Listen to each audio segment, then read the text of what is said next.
Bienvenue pour ce troisième épisode de la revue d'actu environnementale. Je m'appelle Josué, je suis étudiant en journalisme et chaque semaine je t'aide à t'informer autour des questions environnementales. N'hésite donc pas à t'abonner si le concept te plaît et à activer la petite cloche. Cette revue d'actu s'organisera en deux parties.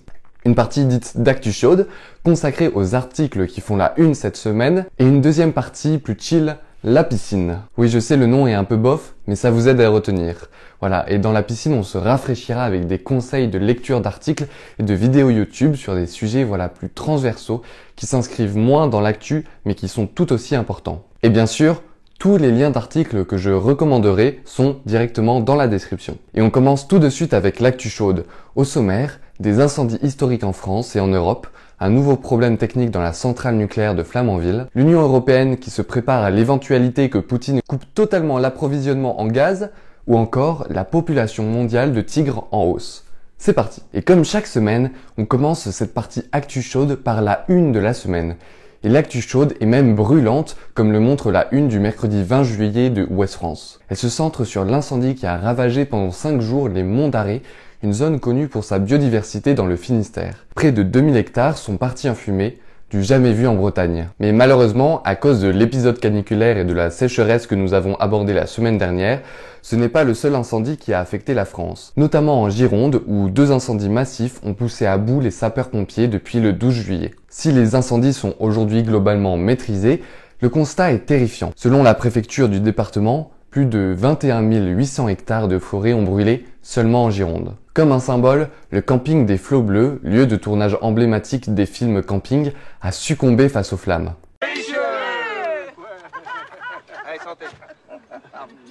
Alors ? Et non, par contre, je ne mettrai pas cet extrait en entier. Au total, depuis le début de l'année, 40 000 hectares ont brûlé en France. Et comme le rappelle cet article de La Croix, le record de surface brûlée en un an date de 2019 avec 43 000 hectares brûlés. Autant vous dire que ce record va sans doute être pulvérisé cette année puisque nous ne sommes qu'en juillet. Et ce n'est pas le genre de record que l'on est ravi de voir tomber. Heureusement, aucune victime des feux n'est pour l'instant à déplorer. Mais ces dernières semaines ont pointé la faible préparation de la France face à ce genre d'épisodes qui vont se multiplier du fait du dérèglement climatique. Le Figaro pointe notamment le manque structurel de Canadair, auquel Emmanuel Macron a promis de remédier lors de son déplacement en Gironde pour constater l'étendue des incendies ce mercredi 21 juillet. Mais maintenant, je vous propose de prendre un peu de hauteur avec le média en ligne Sismic. Son créateur reprend des cartes de la NASA qui indiquent quelles zones ont subi un incendie la semaine dernière. Donc, voici les incendies en Gironde. On voit clairement où sont les 2 plus grands feux. Dézoomons une fois et voici l'Europe occidentale. L'Espagne, le Portugal et la Sicile apparaissent ainsi encore plus touchés que la France. Encore un dézoom, et là, c'est le choc en observant l'Afrique centrale et le Brésil. Si notre situation nous semble compliquée, imaginez la leur. Voilà une belle leçon que nous apprennent ces cartes pour comprendre les enjeux planétaires du dérèglement climatique, toujours prendre de la hauteur. Nous fermons maintenant ce volet incendie pour une deuxième actu nationale. Les révélations de Libération sur un nouveau souci du côté de l'EPR de Flamanville. Mais bon, pour rappel, l'EPR de Flamanville, qu'est-ce que c'est ? C'est une centrale nucléaire de nouvelle génération, le grand espoir de l'État français pour un renouvellement du parc nucléaire. Sauf que le projet, commencé en 2007 et qui devait coûter initialement 3,3 milliards d'euros, a pris énormément de retard et on en est à 19 milliards d'euros de coûts selon la Cour des comptes, alors que des problèmes structurels ne sont toujours pas réglés. Vraiment une avalanche de problèmes qui plombe le projet depuis presque 10 ans. Et ce mardi 19 juillet, le quotidien Libération en a révélé à nouveau la défaillance de 2 systèmes absolument essentiels pour avoir un retour d'information et contrôler à distance le réacteur nucléaire. Un problème connu depuis 2019 par l'ASN, l'autorité de sûreté nucléaire, mais EDF refusait d'en entendre parler jusqu'à présent. Si vous désirez avoir plus de détails techniques, je vous renvoie à l'article de Libération. Mais étudions maintenant les conséquences plus politiques de cette défaillance. Car en effet, cela met en danger toute la politique énergétique d'Emmanuel Macron, qui a annoncé en février dernier à Belfort le lancement prochain de la construction de 6 EPR semblables à celui de Flamanville pour un budget initial de 50 milliards d'euros. Il faut comprendre que l'EPR de Flamanville est un test grandeur nature pour cette nouvelle génération de nucléaire que promet Emmanuel Macron. Si Flamanville ne marche pas, tout est remis en question. Alors l'État presse EDF pour que l'EPR de Flamanville fonctionne avant fin 2023. Mais vu que les problèmes continuent de s'accumuler, il ne serait pas étonnant que le lancement soit encore retardé. Un feuilleton que nous suivrons donc, mais qui s'apparente de plus en plus à un running gag. Direction maintenant l'actu internationale avec les propositions de la Commission européenne ce mercredi 20 juillet pour réduire la dépendance au gaz russe de l'Union européenne. Pour rappel, 40% du gaz de l'UE vient de Russie. Le plan est résumé en 3 S. Substitution, c'est-à-dire remplacer du gaz russe par du gaz d'autres pays comme l'Algérie, la Norvège ou l'Azerbaïdjan. La sobriété, c'est-à-dire baisser de 15% la consommation de gaz dans l'UE. Et la solidarité, pour aider les pays les plus dépendants au gaz russe. Derrière ces propositions, une volonté de ne plus dépendre d'ici cet hiver du gaz russe et de limiter le financement du régime de Poutine, puisque depuis le début de la guerre en Ukraine, l'UE a acheté pour 30 milliards de gaz à la Russie. Pour concrétiser le volet substitution, plusieurs dirigeants européens ont donc fait cette semaine des voyages diplomatiques dans des pays producteurs de gaz. Ce lundi 18 juillet, la présidente de la Commission européenne, Ursula von der Leyen, s'est déplacée en Azerbaïdjan pour sceller un accord pour importer plus de gaz, tandis que Mario Draghi, président du Conseil italien, représentant l'Italie donc, s'est rendu à Alger pour consolider la coopération énergétique entre l'Italie et l'Algérie. L'Italie veut ainsi devenir un véritable hub gazier de l'Union européenne. À noter que Mario Draghi n'est plus président du Conseil italien depuis mercredi, mais cela ne changera sûrement rien à la politique énergétique du pays. Donc le volet substitution fonctionne assez bien pour l'UE, mais nous sommes tellement dépendants du gaz russe que sans le volet sobriété, qui vise à réduire la consommation du gaz de 15%, le plan de la Commission européenne n'accomplira pas ses objectifs d'ici cet hiver. Or, c'est justement là où ça coince, comme le montre cet article des Échos. L'Espagne et le Portugal, notamment, ne veulent pas de cette sobriété. Ils dénoncent une décision prise à Bruxelles sans avoir pris en compte l'avis des États du Sud. Ces pays du Sud de l'Europe mettent en avant que ce sont des États beaucoup moins dépendants au gaz russe et qui ont déjà fait des efforts par rapport à la construction d'énergies renouvelables. Et ils ne veulent pas payer les frais d'une Europe du Nord qui a construit sa bonne santé économique sur la dépendance au gaz russe. Voilà pour l'aspect géopolitique, mais ici c'est une chaîne qui parle d'environnement. Alors, quel rapport? Eh bien, la même question demeure depuis des mois. Par quoi va-t-on remplacer le gaz russe?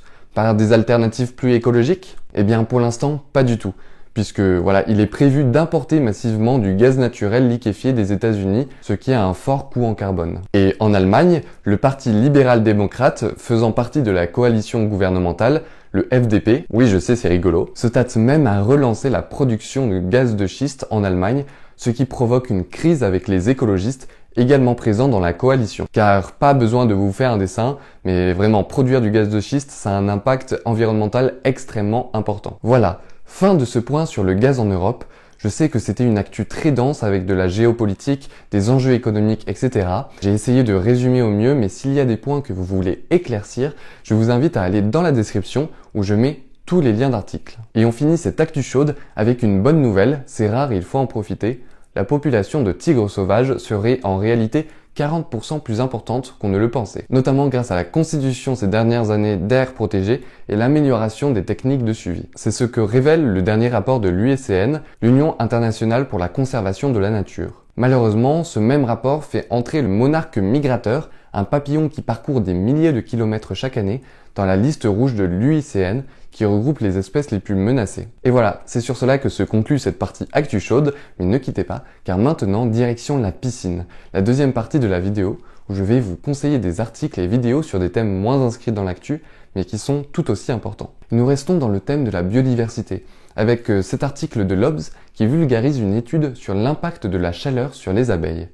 Les chercheurs ont ainsi constaté une baisse de la fertilité ainsi qu'une mortalité extrêmement élevée si les abeilles sont soumises à des températures de plus de 42 degrés, ce qui va poser bien sûr un problème dans les années à venir et la multiplication des événements caniculaires. Un article très intéressant qui s'interroge sur notre dépendance à ces petits animaux si essentiels. On enchaîne avec un deuxième article paru dans Les Échos, une interview d'étudiants d'AgroParisTech qui déplore avoir été instrumentalisé par le gouvernement. Pour son plan d'investissement France 2030, lancé en octobre dernier, Emmanuel Macron a déclaré avoir consulté des étudiants de 5 grandes écoles agricoles pour fonder son projet. Sauf que dans cette interview des Échos, on apprend que les mesures annoncées dans France 2030 ne correspondent mais alors pas du tout à ce que les étudiants en ingénierie agricole ont recommandé au gouvernement. Par exemple, dans l'ensemble des consultations, le mot génétique n'apparaît que 2 fois comme une solution, alors que dans le seul discours de Macron de présentation des mesures, il apparaît